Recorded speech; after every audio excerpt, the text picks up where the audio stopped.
Listen, you know what time it is. It's time for another episode of your favorite new podcast entitled We Hate You, Internet!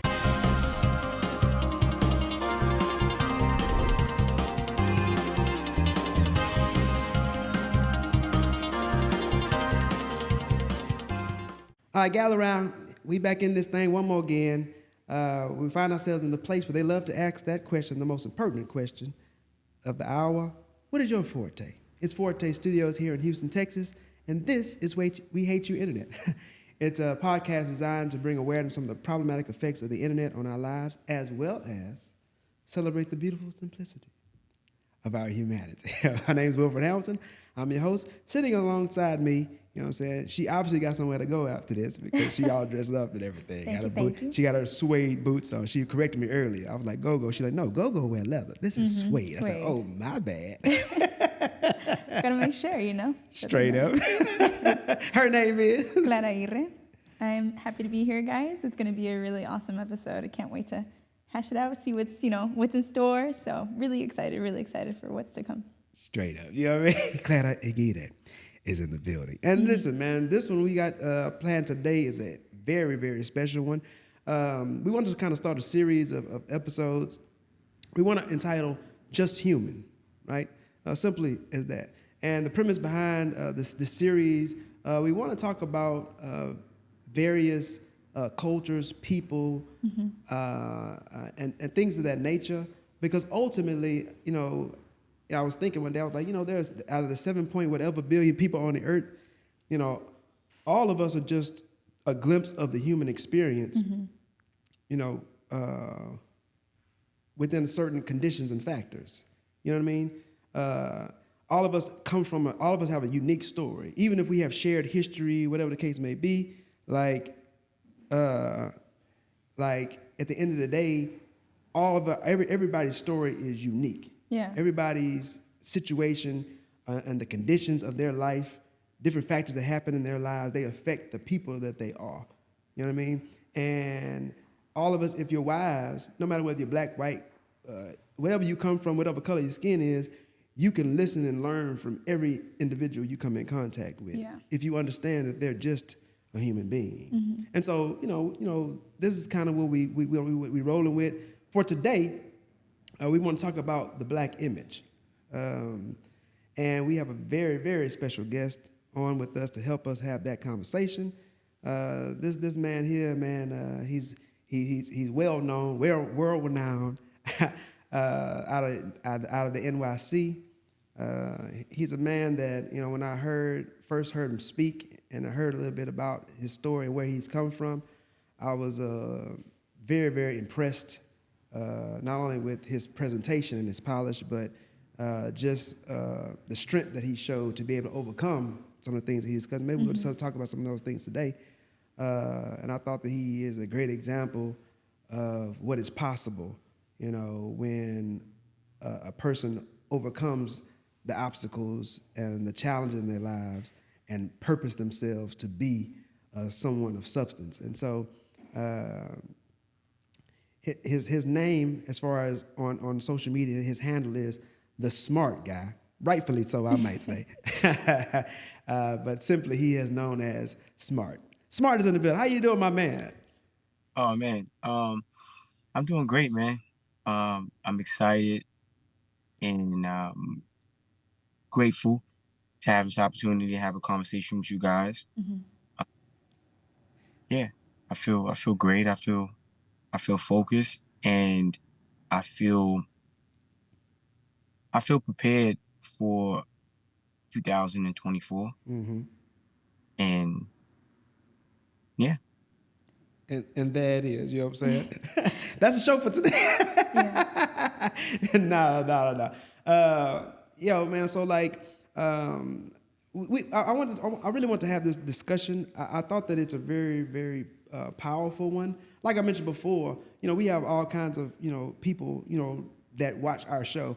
And I'm obviously, I'm a black man, and I'm proud of that. I know my history. I'm aware of my history, and I understand what it means to be, a black man in America. One of the things, though, that I'm really passionate about is not being shackled by the conditioning. You know what I mean? And so I want to have this conversation about the black image because I think a lot of times people, whether you're black or not, it's the perception of a thing it shapes your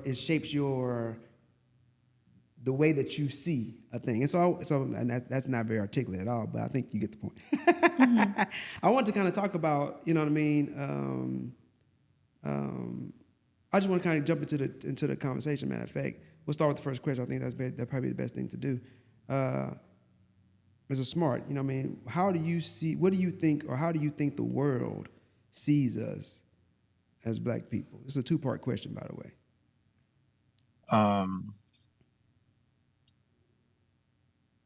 Well, to be honest with you, the world sees our people how we are and for who we are. So there's a sense of resentment. There's a sense of fear. There's a sense of hate, admonishment, disagreements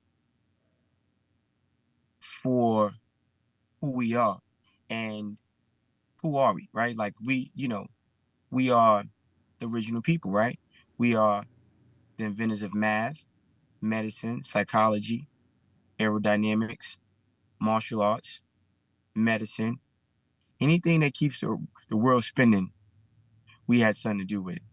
And I feel that it doesn't matter how the world sees us. It's more important for us to know who we are and be in alignment with that and live and function in a way that meets the standards that we're supposed to be meeting. When we talk about racism and it's very much important to understand that white supremacists created racism, created these things to protect against white genetic annihilation. And our elevation is viewed to them as their annihilation. And their greatest fear and the only weapons of mass destruction, excuse my French, exist in our testicles. And our ability to procreate is what is feared the most. And yeah, so to answer your question, I feel we're viewed as genetically superior. We're viewed as highly intelligent. We're viewed as highly dangerous. Okay. Summarizing all that in my head, I'm hearing threat. You know what I mean? That's what I'm hearing. What do you think? Second part of the question: how do you think we view ourselves? Well, obviously that's kind of a broad thing, but you know what I mean? Right. Well, I think that's situational, right? Yeah. And you have some of us who don't really realize who we are, right? So it's almost like categories, or we become compartmentalized with the levels of awareness.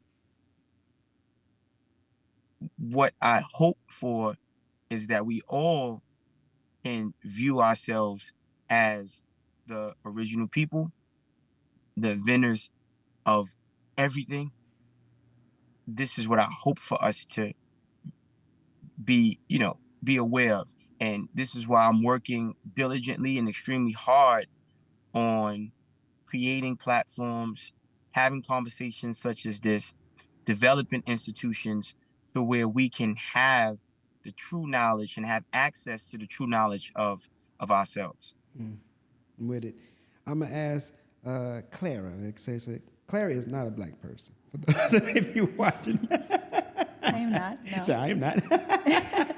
But, you know, Where's she from?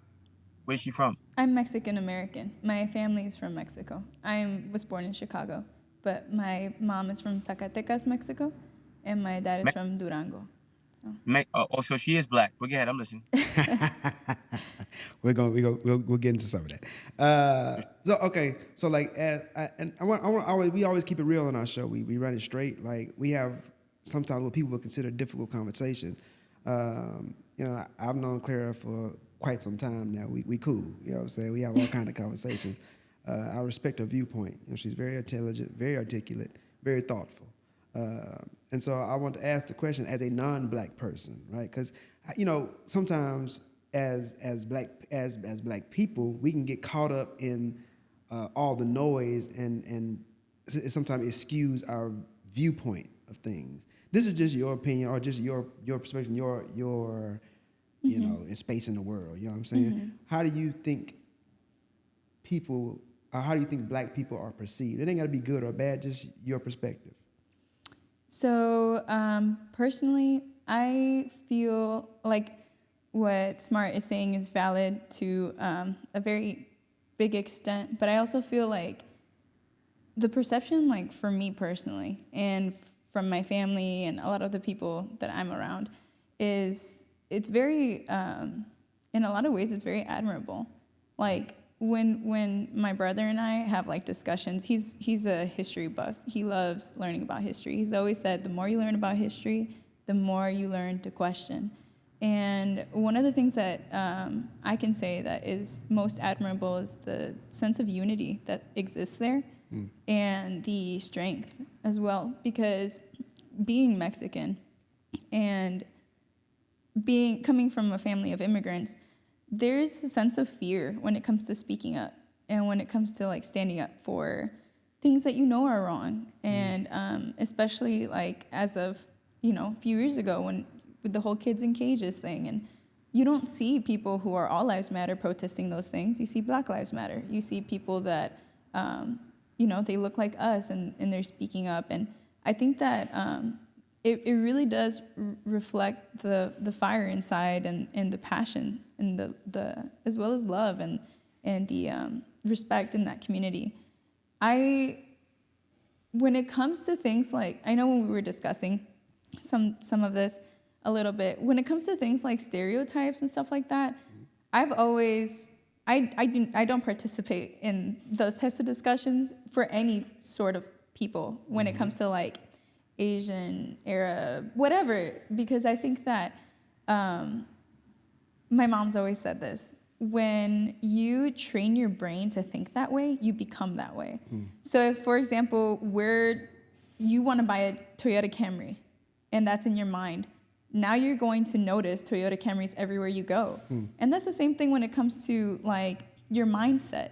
Your mindset is important in framing who you are as a person. If what you're focusing on is negative aspects of an individual, you will start to see that as true because now it's confirmation bias. Everything around you, any little detail that you see that might reaffirm your position, you're going to hold on to, and you're going to hold on to that idea even tighter. But to answer your question, I think that definitely like unity and strength, that's something that I can definitely speak on. That's interesting. Actually, a perfect segue into the next question I want to ask Smart. You know, I know I've listened to a couple of your interviews, and so I know that thoughts and speech and energy and action are some of the things that you're really, really passionate about. You know what I mean? And so I want to talk about the saying of perception is reality. Do you believe that that's true as far as a person's perception is their reality? No. Okay. Because you can be delusional. Respect. Right? Yeah. So I want to kind of like retouch on something earlier, right? The real reason, I mean, look, when you have someone who is all in everything, then it becomes it becomes almost intimidating, and it's very, so it's almost like we talk about survivor's guilt, right? Mm-hmm. Survivor's a good thing to bring into this conversation. Someone who, you grow up in the neighborhood and then you make it out and you have this tremendous success, and then now you feel kind of bad, right? Because everybody can't go with you. And our people, we are we are number one. And it's a very hard pill. It's a very hard pill to digest. I mean, this is so, and the more I learn more about us, it's like mind blowing how dominant we are in every area, right? Mm. Um, so we have to snap out of almost like that survivor's guilt and embrace who we are. We are the supreme race. We are the superior race. And it has to be an unapologetic application of our existence to reality. And then when we talk about perception, well, you can create, you know, you got to break down words, right? Like, what is the definition of perception? What does it mean to perceive? So if my definition of a tree is a donut, right? Then I'm not considering planting seeds. I don't think donuts have seeds, right? So I think perception is not reality. Perception can be perceived as reality depending on the person or depending on the actual situation, right? Mm-hmm. And I don't want to seem like I'm talking in circles, but I think a person's knowledge base, a person's intelligence, a person's level of knowledge and understanding is what determines the actual perception to be reality. Okay. Okay. Let's dig a little bit. You know what I mean? Like, I think, like, I, okay. So we gonna run like this. We gonna fast forward in the conversation, then we'll backtrack back to some of the Oh, other questions that we had. Like, cause I know like people listening that may not be black, they hear you make that statement and they're like automatically like, what is he talking about? Like, what does he mean superior? And a person may even take it and perceive it as like, it's basically the same thing as like white supremacy, but just with black people. You know what I'm saying? Like, it's the same concept. oh, So, no. like, what would It, you it, say to what would you say to a non-black person to help them understand what it is that you're saying? nothing, because it's not for them to understand, Okay. right? Like, reality is reality. White supremacy is not rooted in reality, right? It's rooted in delusion. Okay. So we're the dominant, they're the recessive. So I call white people recessives, right? We are the dominant. If you take a black man, right, and if a black man has a baby, right, Mm-hmm. with any other race, Mm-hmm. that baby comes out looking like the black man. Indeed. That's just what it is, Yeah. right?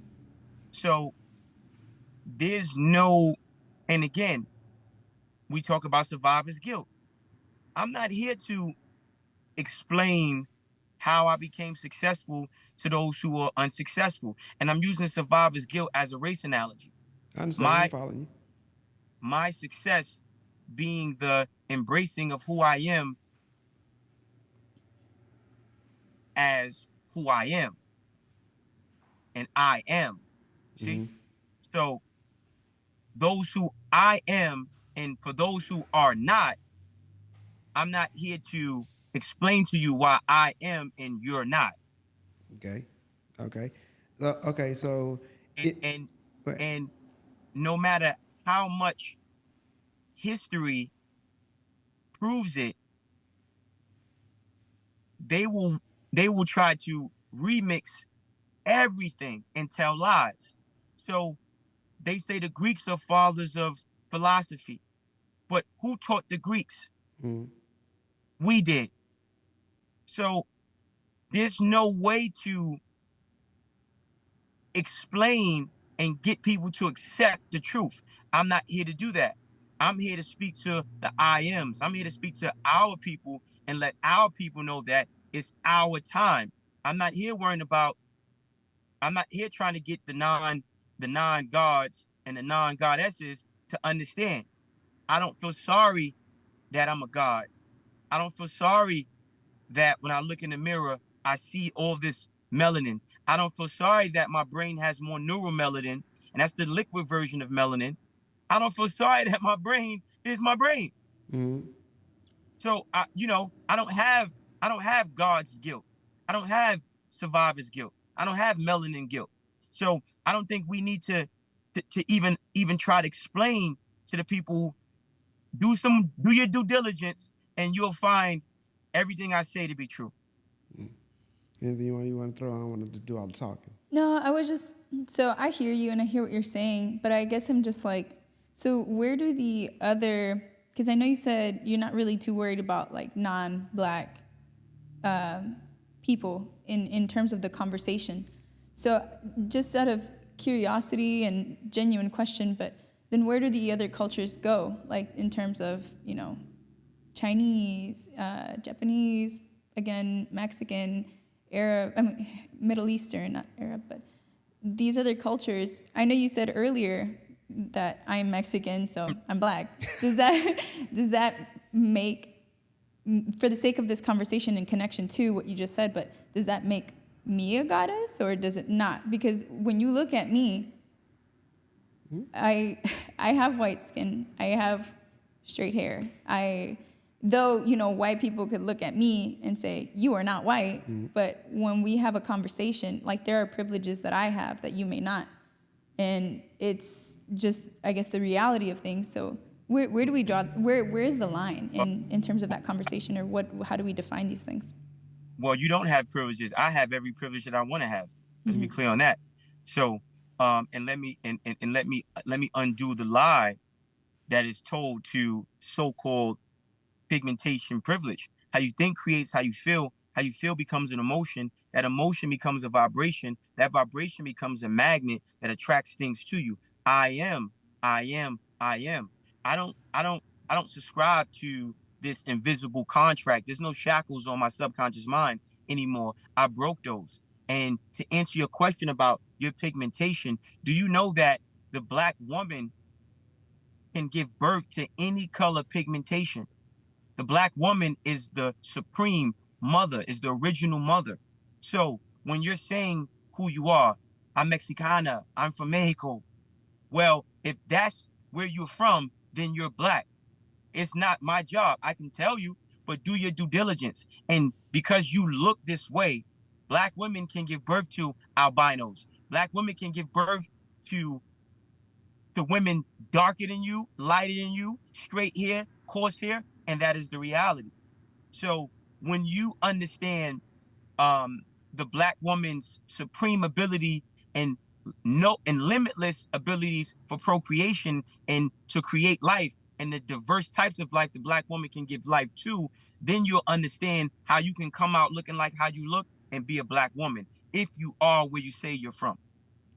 Okay, so then this would be the next question. I think the next evolution of the question that would be asked then, and I really appreciate the opportunity to have the conversation because like a person will hear this stuff and you have some black people even that are, you know, you may be married to a non-black person, so you hear this stuff and it's gonna kind of throw you for a loop. You see what I'm saying? And so like the questions and let me just say this too.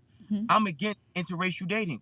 I don't support interracial dating. I don't support interracial marriages. And I feel like it's disappointing. It's disappointing. It's disappointing. And in some situations, I dare to say it's disgusting. Okay. We have so much self-hate for ourselves. Why would I want to? It's like, how could you marry someone's father? How could you marry someone whose father's father will never love your father? How could you marry someone how could you love someone who has a history of these volatile offenses against your people? I would never. And I just think it's disappointing. But go ahead, I'm listening. So just so I understand what you're saying, but like interracial dating in terms of black and non-black, or is it like, which mean like you think it's good for Black people to be with Black people and like Mexican people. Yeah. I don't want to like, you know, misunderstand what you're saying is all. So It's no misunderstanding. I'm against interracial. I'm against interracial dating, and I don't think and I don't think no Black man or Black woman should have anything to do with any European or any Asian. Period. Okay. So like I said, so then this would be the follow up question. I think we can kind of start moving on after this. So if and like I said, I'm following your thought process. I've read some of the things that I think maybe you also read. I understand exactly where you're coming from. You know, when you talk about the origins of knowledge, you're talking about, you know, the Library of Alexandria and all this kind of stuff. Like, Oh yeah, look, they call him Alexander the Fake.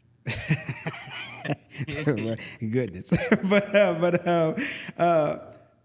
and then like the origins of humanity being found in Africa. I'm with you. This would be the question. I think the question that I think that like has to be addressed, right? Okay. If the origin of humanity is in Africa, and Right. every other race comes from Africa, or the African, right? Okay, so then how is it that every race is not Black, or how much Black blood does it take for a person to be Black or be considered Black? No. See, what's the question? Now, Why? how much Black blood does it take for an individual? How much Black blood does it take for an individual to have in them for them to be considered Black? How much Black blood does it? Correct, because ancestry. You see what I'm saying? Like if people, everybody, Right. you But know, okay. yeah. Let me give you a response to that. Right. Okay.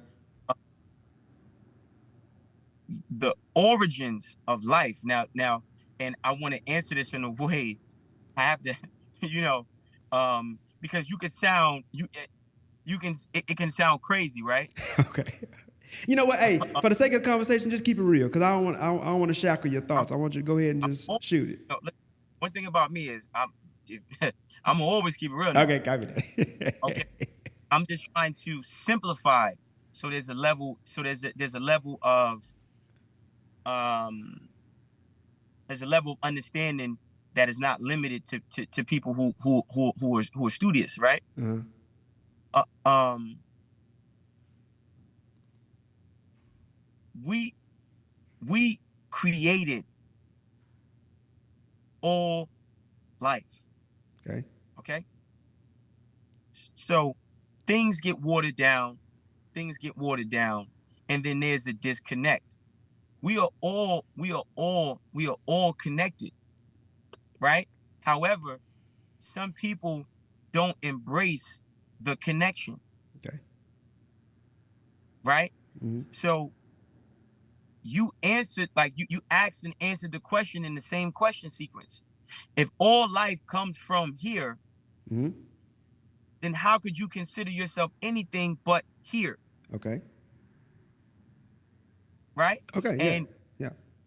if we were the first people, then how are we not, in terms of if there's a hierarchy system, why are we not considered more higher on this so-called totem pole in terms of on the planet? Mm-hmm. Okay. So we're all fruit from the same tree, but some fruit are closer to the root than others. Okay. But with that being said, right? So then that means that, and like I'm just following the thought process, and I want to say this, like, from my perspective, right? I'm gonna speak from me. But I don't want that to go over people's head who see this. We're all fruits from the same tree of life, but we are the closest to the root of that tree. Okay, we are the closest. Okay, and there's things that fruit possesses in terms of nutritional value from being the closest to the root of the tree, and that tree being God. We are the closest. Okay, we are the closest thing. If you wanted to see Jesus, if you wanted to see what God looks like, because nobody knows what God looks like, man. Me and you, brother. Okay? Okay. We are all fruit. And this is to answer your question. And again, I can't simplify it much more than this. We are all fruit from the same tree of life. That tree is God. But we are the closest to the root of the tree. We are the closest to our Father. We are the closest. We are the closest. But yeah, I'm listening. Okay. So with that thought process, right? Mm-hmm. Like every person on the planet, if you trace their genetics and you do their ancestry.com, like every person on the planet is going to have some African blood in their bloodline. You go back farther enough, and that's why I was asking the question, because at the end of the day, and this is just not because I'm speaking for myself. At the end of the day, we're all human beings. We all gonna die one day. You know what I'm saying? Like we all age, get old. But so the color of our skin. But we don't though. But we don't though. See again, this is and this is the misinformation given to us. Okay? Um we we're gods. Who is that? You and I. Okay. So there's this. So again, when we talk about Alexander the Fake, right? Alexander going to Egypt and he found the room of light. They call it the room of light, right? Mm-hmm. And when we talk about the apocryphas, the hidden parts of the Bible, certain things that was documented, certain hieroglyphics that documented who we were as a people. We're gods. So we are immortal. We just embrace mortality. Our people are immortal. We live forever. So we don't get sick. We are immune to all this man-made BS. Okay? So there's and again, when you know, because you said you want to touch on, we're gonna touch on my story hopefully later. You're talking to someone who has an 8th grade education, who had a stuttering problem, who I was in special ed as a kid. I, I mean, what? Like, and as soon as I started tapping into myself, my strength changed, my level of intelligence changed. I haven't caught a cold in over 10 years. I'm not getting sick. I mean, what is this? Am I Superman? What like who like what's going on? Right? Who am I? What Uh-huh. like it's almost like I found who I was. So, and this is why we're despised. Yes. Are we all our father's children? Yes. But it's only one Thor. We are all children of Odin, but only few can pick up the hammer. Okay? Mm-hmm. And this is the issue. We are the chosen people. And we are meant for leadership. This is why we are meant for leadership. Who's the most empathetic? Who's the most durable? Who's the most genetically superior? Who went through the most persecution? Who went through all our people did?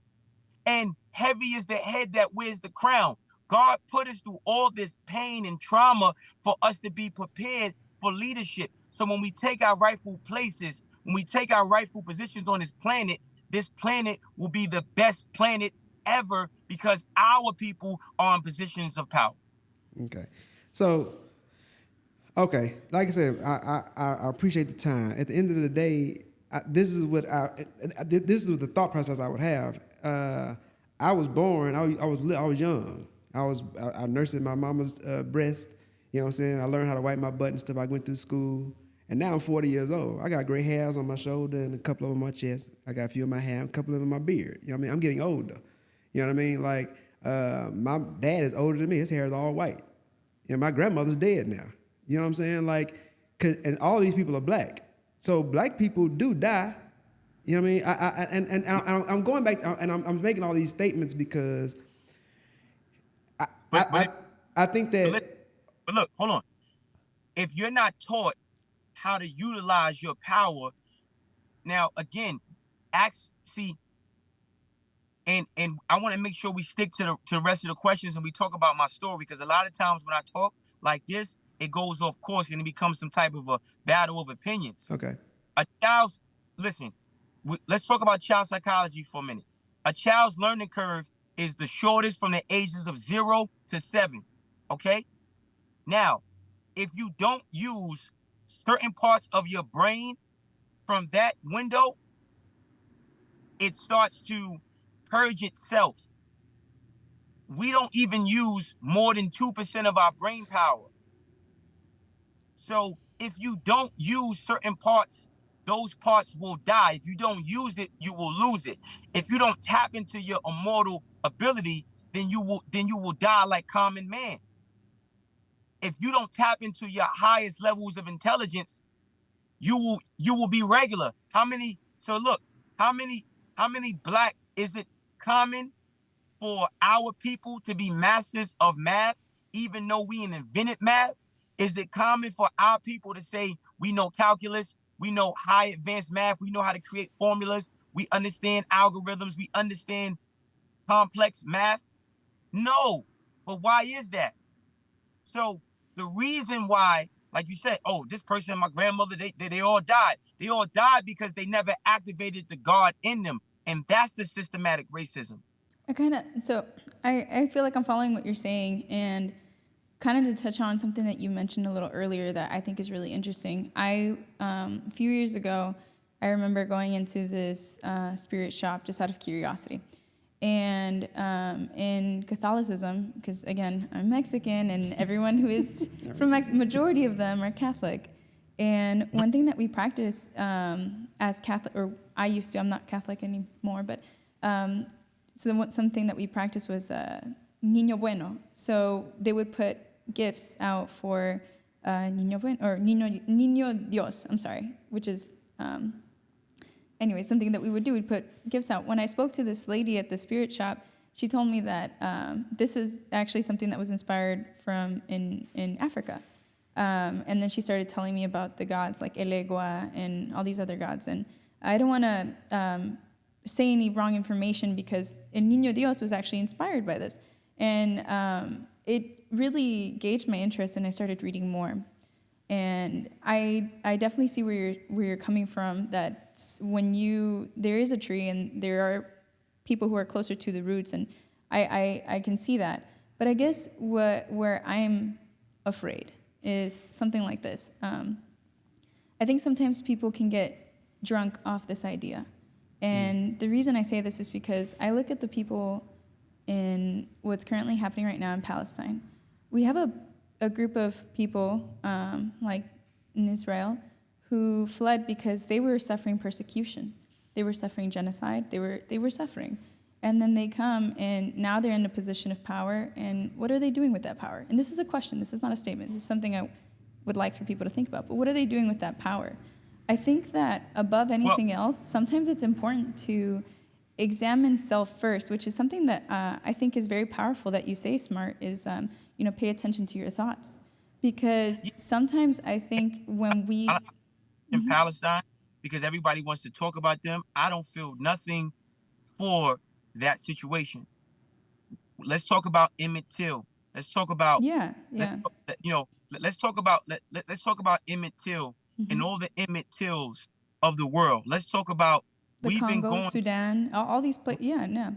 We've been going that times 10 for over 400 years, to the point where you can go on TV and see a black man shot 35 times in the head by police. You can see a black woman shot being pregnant. You talking about babies? You know how many clans, you know how many clan members bomb churches down south, and little black girls and little black babies were blown to shreds, and it never got covered by the news? I don't feel sorry for those kids in Palestine. I don't feel sorry for those people. I feel sorry for my people. And I'm tired of this attention grabbing thing. Like, we haven't been dealing with this for over 400 years, and we've been castrated. We've been abused by our government. We've been let down by our politicians.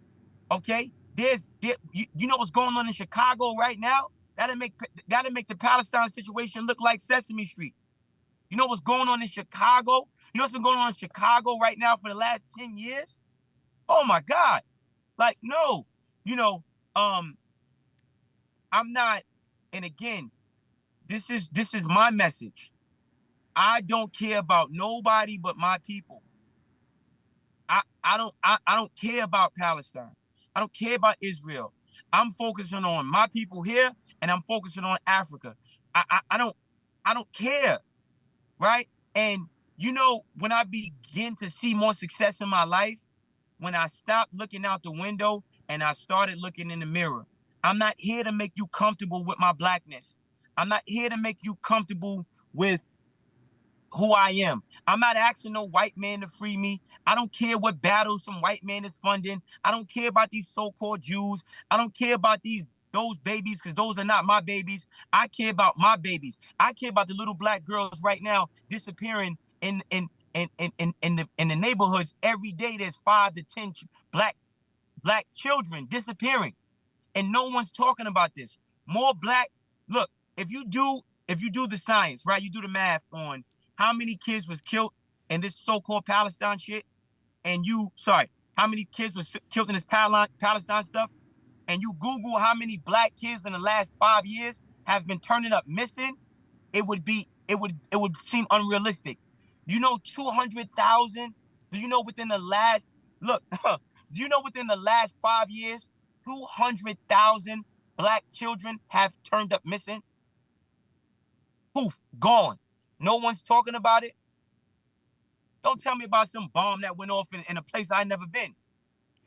Yeah, I'll say this. I think that it's at the end of the day, as a man, I got kids. I got 4 kids of my own. You know what I'm saying? I love my kids, and I agree with you as far as being self-aware. That's extremely important because you can't operate unless you're self-aware.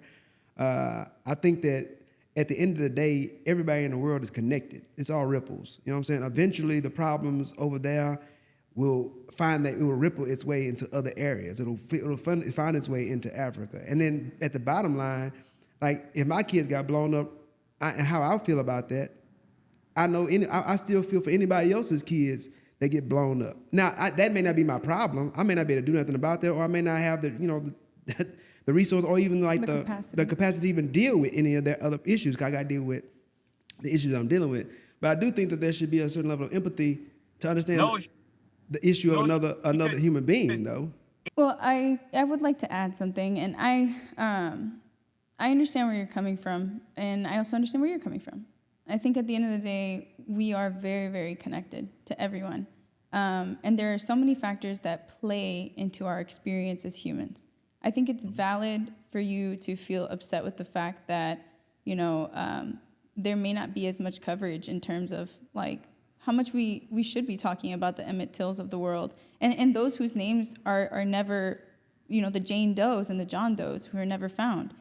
But when I brought that up, and the only reason I brought that up really was to kind of just talk about the fact that, like, I think sometimes when we come from a place of trauma, we can be somewhat blinded. Radicalized. And it's not to say that that's exactly what's happening here. Not at all. But, Malcolm X himself, he also did. He was for the liberation of the Palestinian people. And again, I respect the fact that you don't want to really get into this topic, but I think that I don't want to. Listen, I don't want to talk about them. I don't have, and I don't want to misquote the good brother Malcolm X. Malcolm X's main work was us, and his main work was presenting our issues to the UN, to the United Nations, and making our situation not a civil situation, but a global and international situation. This is what Malcolm X was focused on. He didn't care about nobody else but us, and he died. He gave his life for our people. Okay, so Malcolm X work, and Malcolm X. We want to talk about Malcolm X. Malcolm X. It's not about being a radical. Okay, I'm not apologetic. You're not gonna tell me I'm a nigger, hang me from a tree, kill my people for over 400 years, and I'm supposed to be okay with that. You're not gonna tell me to accept death and with a smile. And smile about it, yeah. I'm not gonna smile about it. And again, that's why I told you, my dear brother, I'm unapologetic. When I was talking to them Asian people, I didn't care, but I told them the truth. Every time we try to do for self, somebody has a problem. You can't tell me how to hurt. You can't tell me. I got scars on my face right now from beatings by the police. I got stopped 2 years ago by the police, and got locked up because I refused to be nice and roll down my window. And I told the officer, I said, "You're not gonna kill me. You pull me over. It's a life or death situation."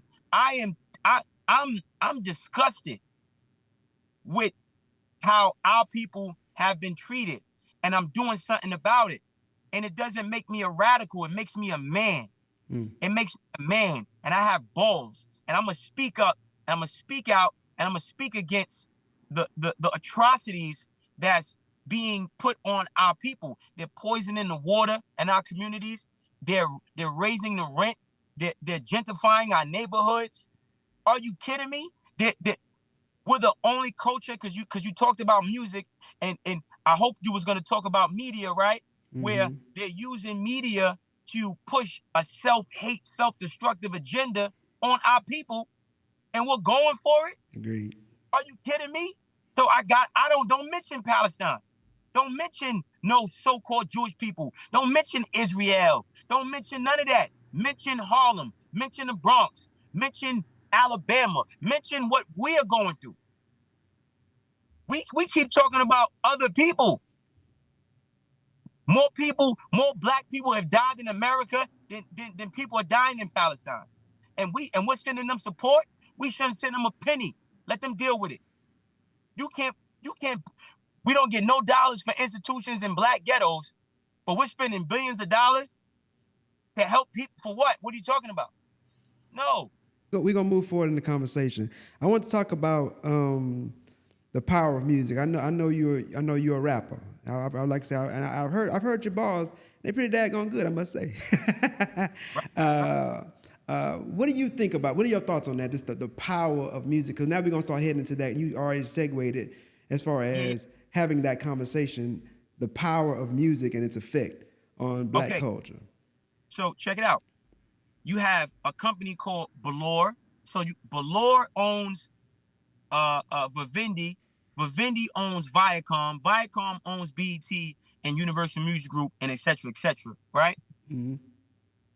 So they use crack as a way to break down our culture, our communities in the 80s.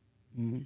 They moved from crack to music, and then they moved from music to marijuana, because there's synthetic prescription drugs in the marijuana. There's synthetic crystal meth, synthetic heroin, synthetic dope, synthetic Prozac, synthetic testosterone. There's all these different chemicals they're putting in the marijuana, destroying the minds and immune systems of our people, the youth, to this day. Now, music is used as a mind control tool to create a slave, to create a consumer, to get people to turn against God. That is the power of music. The music industry is ran by the devil. Period. Okay? This is why you see so much magic and dark magic and witchcraft and demons and drill and kill. And you're seeing a melodic version of Sodom and Gomorrah in this so-called music industry.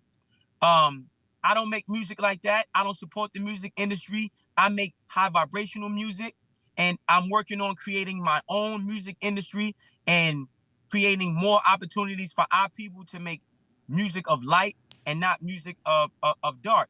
And I don't support the drill music, because drill means kill. You can't find a Jewish rapper that's a blood. You can't find a Chinese rapper that is a Crip talking about kill the chink, kill the yellow man, kill the yellow man. If you see people from other cultures that are not black making gangster music, they're talking about killing our people. And our people are talking about killing our people. Goodness. You don't see no little Taylor Swift talking about ski. You don't see that. You don't see no little, you don't see a large group of white girls in Texas in the red state talking about, I'm a hoe. Fuck you, daddy. I'm a hoe. Screw you, daddy. I'm a hoe. You don't see that. You see that in our culture. It's self-destructive content being mass-produced and marketed to our people to destroy our people. So you want me to sit here and be happy? I'm a radical because I don't want 6-year-old black girls to be prostitutes. I'm a radical because I don't want black boys thinking it's okay to be with another black boy. I'm a radical because I want to embrace homosexuality. I'm a radical because I feel that I'm a man and I should be protecting my woman. I'm a radical. No, I'm not a radical. I'm a man, and I'm a God-fearing man to add to that. So I think music is a very powerful thing for the mind, and it has to be treated and regarded as such. And we have to be responsible, and we have to stop supporting these artists who promote filth. Agreed. It's disgusting. They promote filth. I don't want to see that. It's disgusting. It's disgusting. Okay? And you am I a sexual person? Yeah, I love women. But what I do in the bedroom, I'm not doing on the camera. What I do in my private life should remain private. What people do in their private life should remain private, as well as their private parts. And that's why, hence the term private parts, right? Exactly. So I just feel like because we don't have black distribution companies, we don't have no black record labels, we don't have no black owned streaming services, okay? We're not in control of these mind control tools and platforms and institutions. So you're gonna see music that empowers the oppressor versus the oppressed. I'm with it. I'm with it 100%. It leads us to the next point. As far as and you already touched on it already, the promotion of the drug and gangster culture. You know what I mean? Everything that it's glamorized is a great thing, and that's why I think your message or your voice in this aspect is extremely powerful, because you have firsthand experience in these things, and so you can speak on this. Look, I've been to prison. I've been in shootouts. I've been homeless. I've sold drugs. I've seen it all, and that's not life. I agree. That's not sustainable. That's not living. We can't take it with us when we gone, so we gotta live life. I know I'm doing wrong, but damn, it feels right. We vibrate on a frequency. Emotions is a magnet. Thoughts manifest. Now you forced to take action. Fail, but fail faster. Endurance is a test. We only learn when we fall. Every no turns to yes. Take a deep breath. Don't become overwhelmed by the stress. Think about what you overcame. The situation will be next. Life is long. Live it, survive, move on to the next. I made mistakes. I'm a new man, but God gave me a second chance. No fear. I got to go for mine. The top is only for those who climb. It's a lonely road when you're chosen. Never wait to be given roses. Grow your own. Stay focused. Your time is approaching. And treat family and friends the same when it's time to judge. Because you can see through water, but not through blood. What? So that's the message that, I'm cultivating now more in my music, right? More uplifting and, not feeling like I'm corny if I'm talking about something that's going to keep my people alive. I have a question. Go for it. So what, I don't know, was there at what point in your life did you feel like awakened by all this? Like, oh, man. When were you touched and you were like, okay, like I feel like I can see? Yo, listen, I'm like Jesus. This is immaculate conception. I was molested by my mother. Never knew my father. Homeless. I'm in prison. I'm in Southport Box. I cut 2 guys. I'm doing 2 years in the hole. I gave up. The devil beat me. The devil beat me. I gave up on life. I said, as soon as I get out the hole, I'm going to take a shank and I'm going to murder a correctional officer. I'm going to stab him in the neck until my arm gets tired. And they either going to kill me or I'm going to get life in prison. I'm never getting out of here, okay? And I'm laying in the cell. I'm laying in the cell. And so picture this, I'm in a hole. There's no windows. They move me into the disciplinary version of the hole because I threw piss on the correctional officer. Tough. So how do you throw piss on the correctional officer and you're in the hole? Well, you take a thing of toothpaste, right? You scrape it against the metal rail. Hold on. Give me a second, man. Man, boy is spitting real knowledge right now. Go ahead, man. So this how you do it. I'm sorry, man. Go ahead, forgive me. Right? So the bed is sharp, right? So you take your toothpaste. They give you one toothpaste to last you for the month. So you take the toothpaste, you scrape it on the side of your bed that's metal, and it's really sharp. It takes the bottom of the toothpaste off. Then you pee in the toothpaste. You pee in the toothpaste, and then you roll it up. You roll up the bottom of it, right? And you loosen the top a little bit, and you stick it under your cell. And you say, hey, yo, CO, help. And when he comes to the cell to check on you, you step on the toothpaste and it squirts up and hits him in the face, right? That's what they call splashing. That's what they call splashing the pig, okay? Giving the pig a golden shower, right? So I gave the pig a golden shower. Yo. So now they rush my cell, they beat me up. I'm still in the box, but they moved me from the larger cell to the smaller cell with no windows in it. It's no windows. They strip you naked. They hold you, they hold you down so you wet, naked, and cold. And man, dude. yo, man, it's crazy. And then they put you on what they call is the loaf. They call it the loaf. So the loaf is you get one head of lettuce or cabbage and this crusty ass bread, and that's your food for the week. That's all you eat week by week. You get. They call it the loaf, right? Yeah. The shit should be illegal, man. So I'm laying there, right? I'm in the cell, wet, naked, and cold, and I'm going crazy. I'm talking, I just gave up. And I felt like in that cell, in that situation, I just died. I just literally died, bro. And I laid on the floor, and I couldn't move. I felt like I was Jesus on the cross, crucified, nailed to that floor in that cold, wet cell. But instead of, Jesus had one nail in his hand, I had like 30 nails in each palm. You heard? Like they overkill nailed my ass to the cross, right? And bro, when I tell you this was so spiritual, man, I feel like God came. I died in that cell.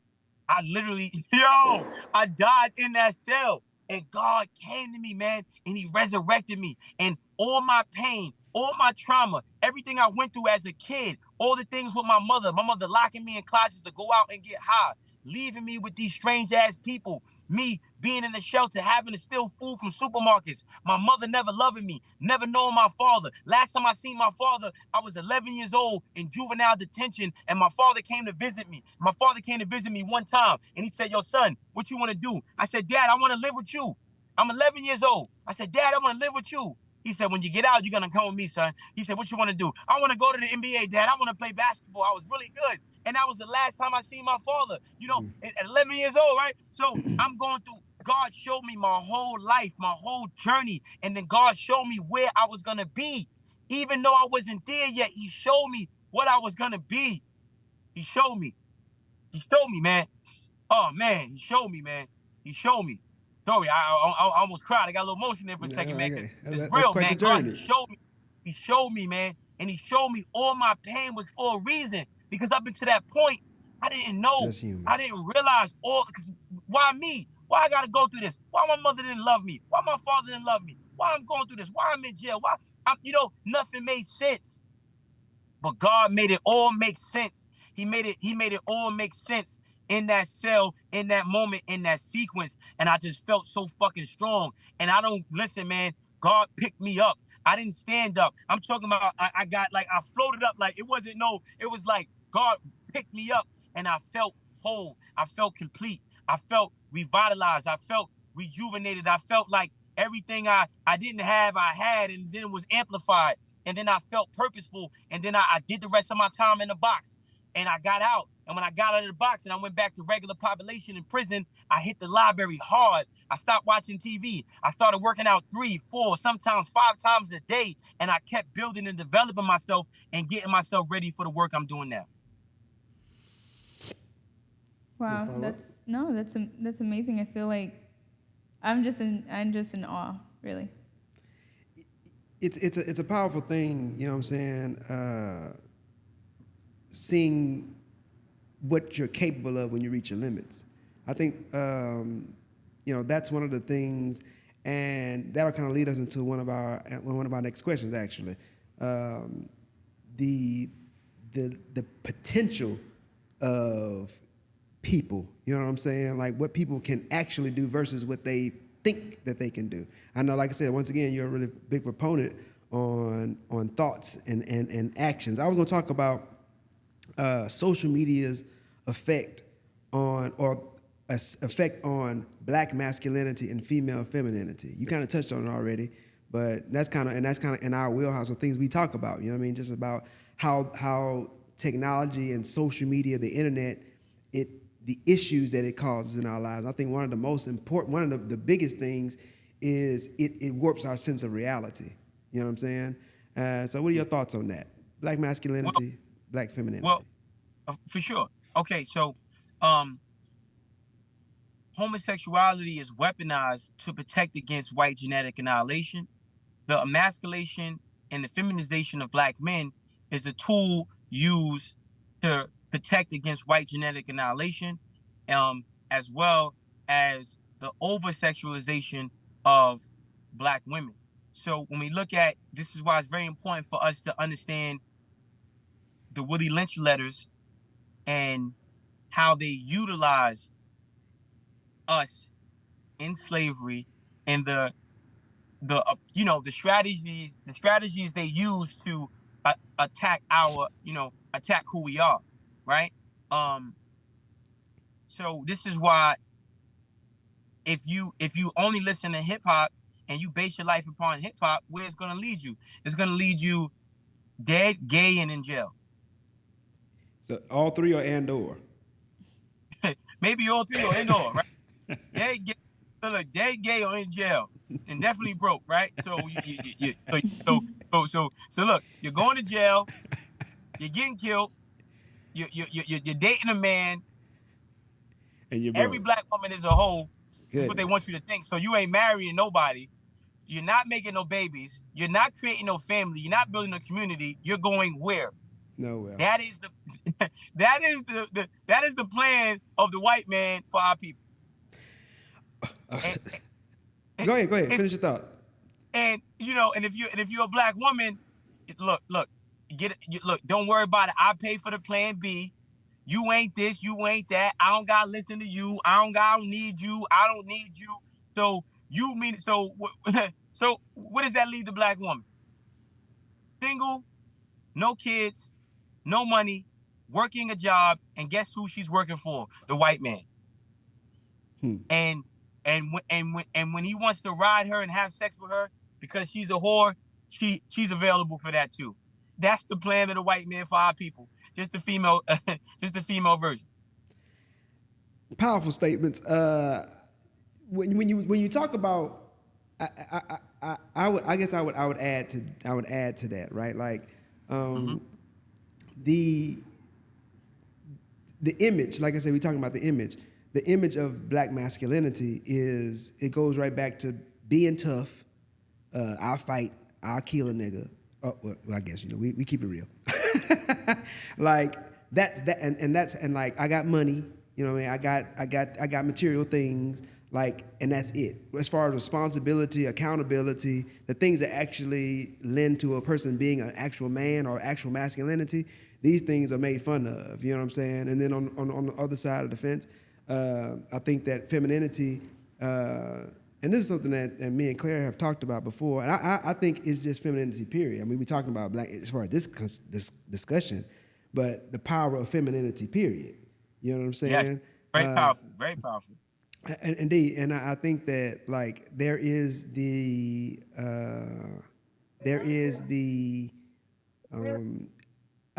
attempt to, but I do see it especially in the black female. It's the same play from the 60s and the 70s, really. You know what I mean? It's just in a different way to be independent, to be strong, and to not need a man. That message is particularly strong in the black community. I think other cultures are more mindful of like being compatible and like having relationships, building families, in the black community, though, unfortunately, because of, like I said, it's been a concerted effort over many years to break up the black family, to mix up what it means to be a man and a woman, Right. and the necessity for them to operate together. You know what I mean? Like, and you know, like I said, I think that there is a lot of content now that's trying to negate some of those effects, and I'm grateful for that. But I do still think that there, like you said, you know, there are. I do agree that there are forces that that make a concerted effort to propagate these images and these ideas, Right. and Because to shape their reality. because black men need black women and black women need black men. Great. Right. So however, if the man is not a part of the equation, you can't build community. There's no community built without men. Mm-hmm. Period. So I'm the head, she's the neck, right? So there's a vested interest for them to keep that out there, keep pumping that message. It doesn't make me a radical because I'm not gonna accept I'm a nigga, I'm nothing, I don't matter. So why would I live then? What, like, who? What? Like, I'm cool. You ain't gonna make me feel. You got me messed up. And if I have a daughter, or when I have a daughter, if I had a sister, you think I want my sister or my daughter? You said you got daughters. You want your daughter? Oh, man, look, the guy ain't nothing. I'm gonna sleep with every man in the world. I can dress like a whore, but I'm not a whore. But I am a whore. Like what? Like what are you talking about? Mm-hmm. Like let's be real, right? And you can't go Google. Hold on, hold on, cause I got two phones, right? I'm gonna go on YouTube, right? I'm gonna type in look. I'm gonna type in Chinese girl twerking. I already know where you're going with this. Right? Right? Oh, Yes, I know where you're going with this. right? I don't. He'd be lucky Check if you this get out. one page. That's Right? it. Listen, and look. I'm gonna type in this though. Watch this though. Yeah. Watch this. I'm gonna type in, right? Chinese man shot by police. Yes. Once again, I know where you're going with this. I can't find it. Valid Wait a point. minute. So, okay. I've been in prison. Listen, I've been in prison. I've been in prisons when the population is about maybe 2,500 people. Ask me how many Chinese people I've seen in this prison. Out of 1,500, out of 2,000 people, ask me how many Chinese people I've seen in this prison. Just ask me. Can you count them on one hand? One. Yeah. No, did you hear me? I One. did. No, it's not a shock to me. I mean, it's not a And he shock was to a me. pedophile. Listen, and he was a pedophile. His name was Mr. Wu. He was a pedophile. Now check this out. Mr. Wu. You mean to tell me Asians don't commit crimes? So if we are the majority, pardon me, if we are the minority, because we are the majority, I just, we're the majority. We're not minority. So don't consider yourself a minority. You are the majority. But if we were the minority, then why you don't see no Asians in jail? Why there's more blacks and Hispanics than whites, Jewish people, and Asians in prison? What's going on? It don't make any sense. So I'm not a radical. I'm a realist. I am someone who has experienced life hands-on.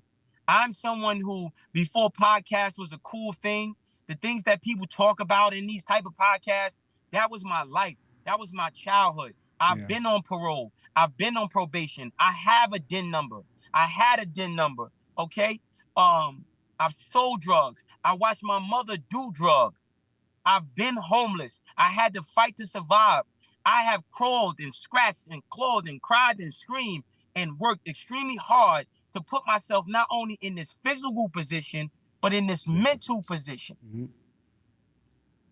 And this is what I had to do to survive. This is what I had to do to activate my higher self. So don't ever call me a radical for surviving. Don't ever call me a radical for being a man. Don't ever call me a radical for wanting to protect the interests of my people. I love black people.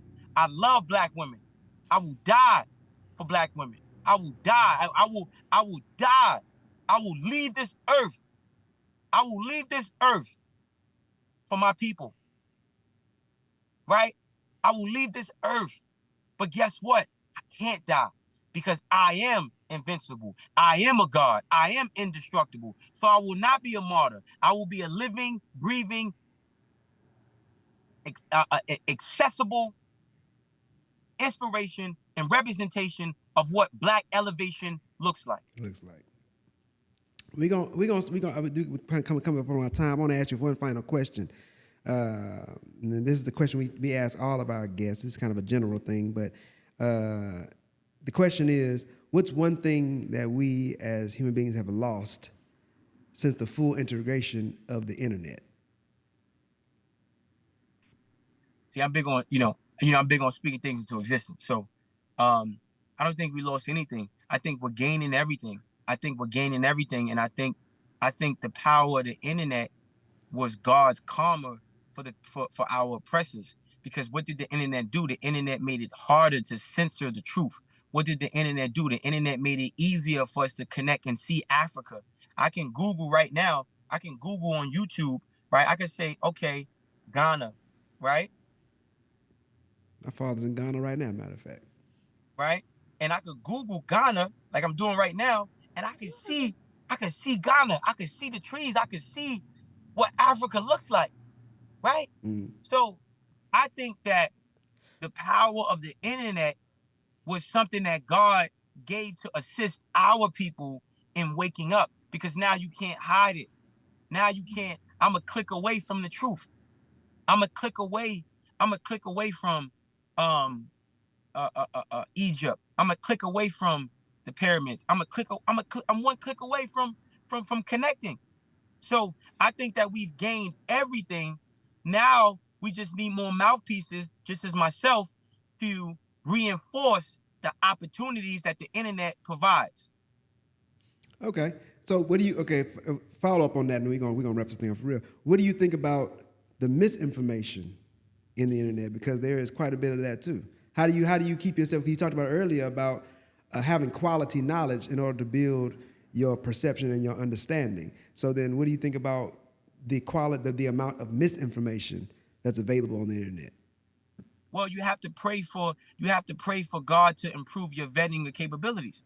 You have to pray for God to increase your discernment. You have to pray for God to increase your intuition.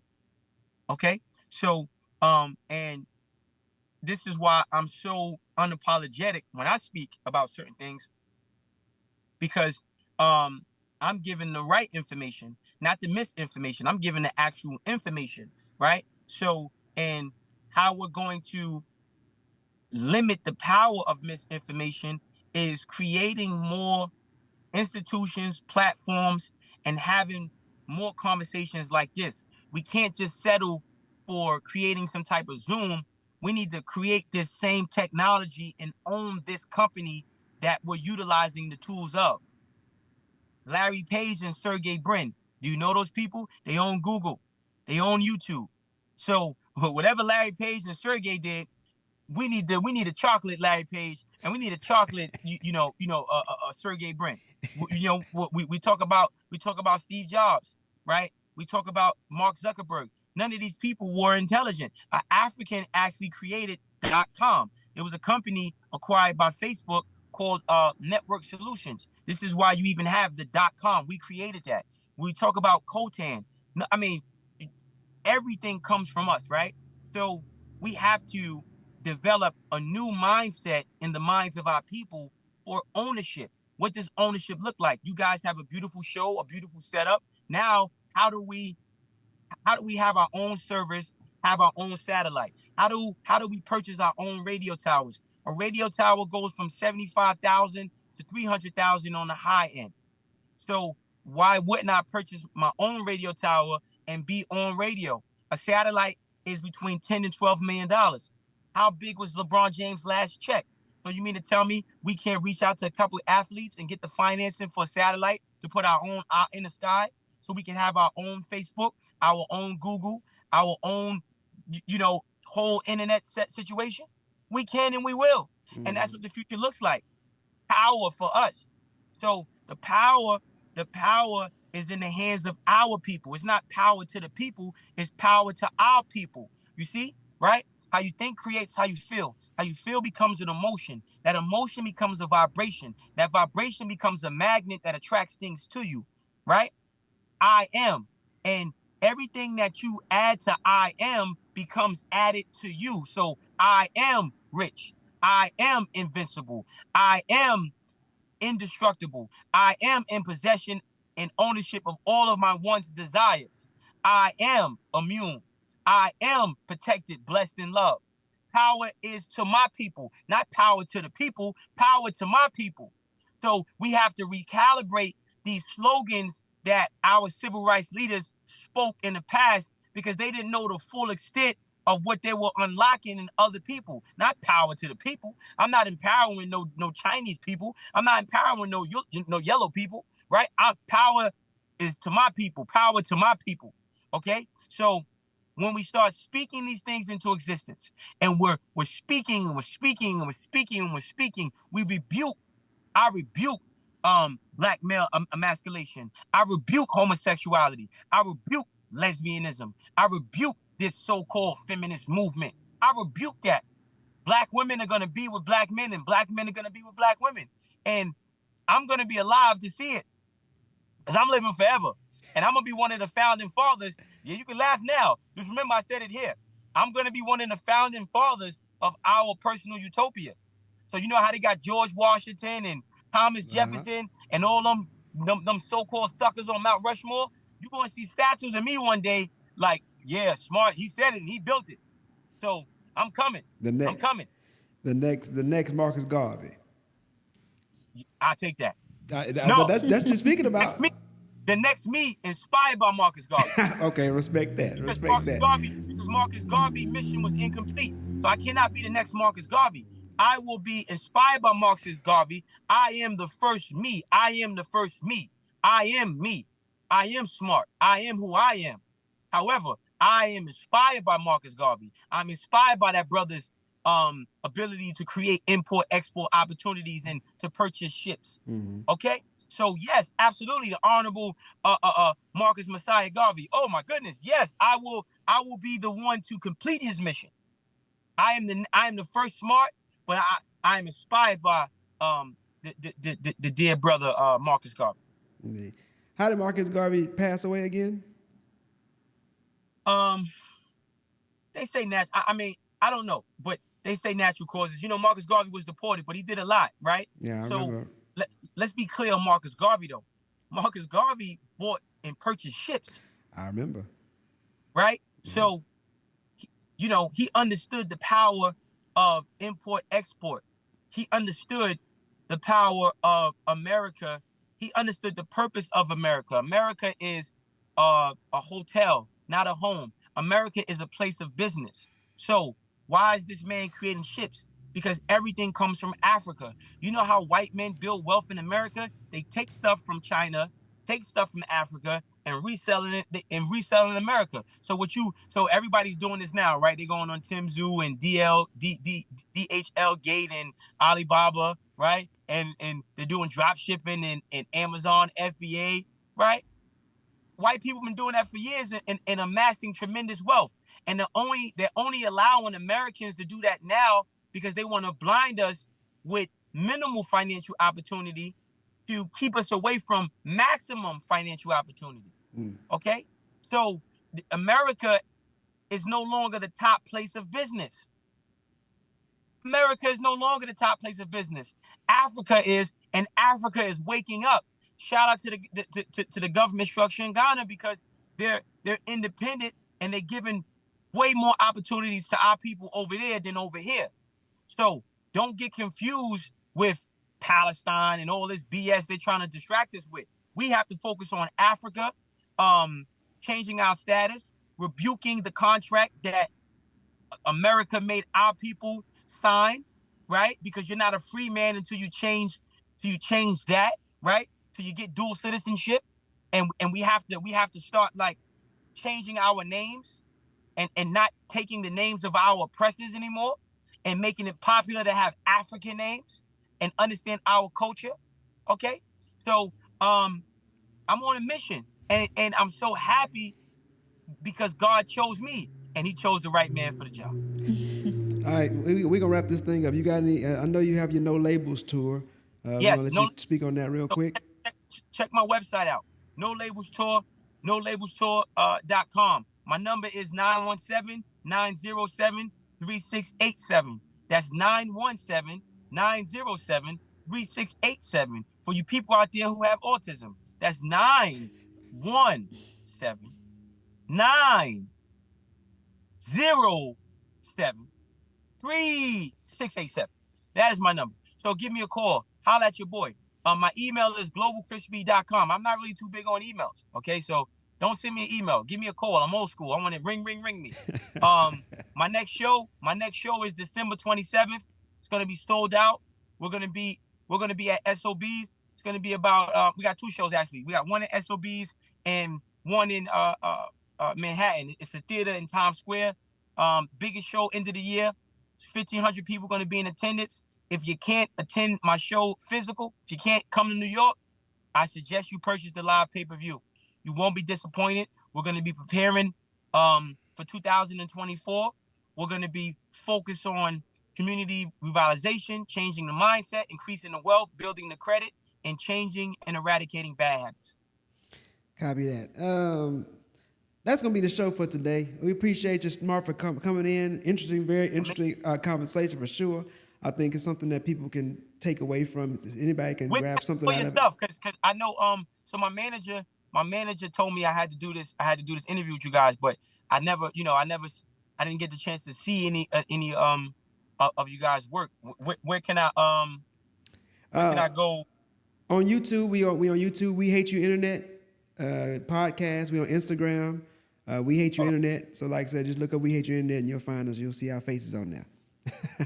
So the YouTube is We Hate You Internet. And then the Instagram is We Hate You Internet. Oh, everything's spelled the correct way? Yeah. Straight up. That's how we do it. It's on Spotify, Apple. We talk on a number of different topics and just have open conversations. So that's our biggest thing. We just like having open conversation, seeing different people's perspectives and how it shapes our own perspective in the world, you know? Oh, okay. I got you guys. All right. I see it. I'm checking. Okay. All right. So I just subscribed to you guys. So it's gonna be 180 subscribers. Appreciate it. Indeed. You know what I'm saying? We just started this year, so it's still fresh, but our goal is to be top 10 in the world. That's the play. We got the roadmap put into place. We're gonna accomplish it. You know what I mean? Just like you have your mission, we have ours. And yeah, top 10. Listen, so remember, okay, so the key to that is so what you're doing now is you got to utilize ads, right? So there's things that I said, right? So when I rapped, I would take that, make that a YouTube short, run an ad on that. When I talked about my experience being in that cell and almost breaking up and crying, oh man, Smart Guy cries reminiscing about being naked and wet in jail. Right? Yeah. And you take it and then you run an ad, and then when you go on YouTube, when you go on your Instagram, do your Instagram, you got to go Instagram live, and then you have to kind of like do reaction videos live about your episodes on YouTube, and then cut it short so people can kind of like, wow, man, I want to see that. What was that, right? Yeah. And then you'll start to see your things grow substantially. But you got to make sure you spend money on YouTube ads and creating like commercials and stuff like that. I appreciate the insight, my man. Like I said, man, hopefully this is the last time we get a chance to chit chat one with another. Oh, come on, bro. Listen, man. Listen, we family now, man. All right. Straight up. If you ever find yourself down south in Houston, man, holla at me, man. I'd like to come through and take a look at you. I'm gonna be in Texas in February. I'm actually gonna be in Houston. At Jay Prince. Yeah, I got him. Yeah. I'll be at his, I box too, so I'll be at his boxing gym, preparing for my fight. All right, well, cool. Like I said, when you Awesome. make your way, like I said, maybe we'll link to put my eyes on you in real life. All right, man. I got you. I got you. Straight up, man. Hey, listen, okay, so that's our show for today. We all want to ask you always. I know that, all the things that were said you may not agree with, that's fine. But I know that there's something that every person that's listening can take away from, and they can become a better person as a result. And if you're wise enough, and if your ears are open enough, I'm positive that is the case. We want to encourage you always to subscribe, like we always do. Subscribe to the channel. Leave a comment, like Smart just did. Subscribe. I just did. 180 now, baby. 180 now, baby. Straight We going up, baby. Subscribe, leave a comment, hit the notification bell. If you're listening on the audio side, make sure you rate the show, leave a quick review, because it helps us propel forward and reach the next human being. We want to leave you like we always do, asking that you stay safe, Stay blessed. and please, above all else, stay human. We out.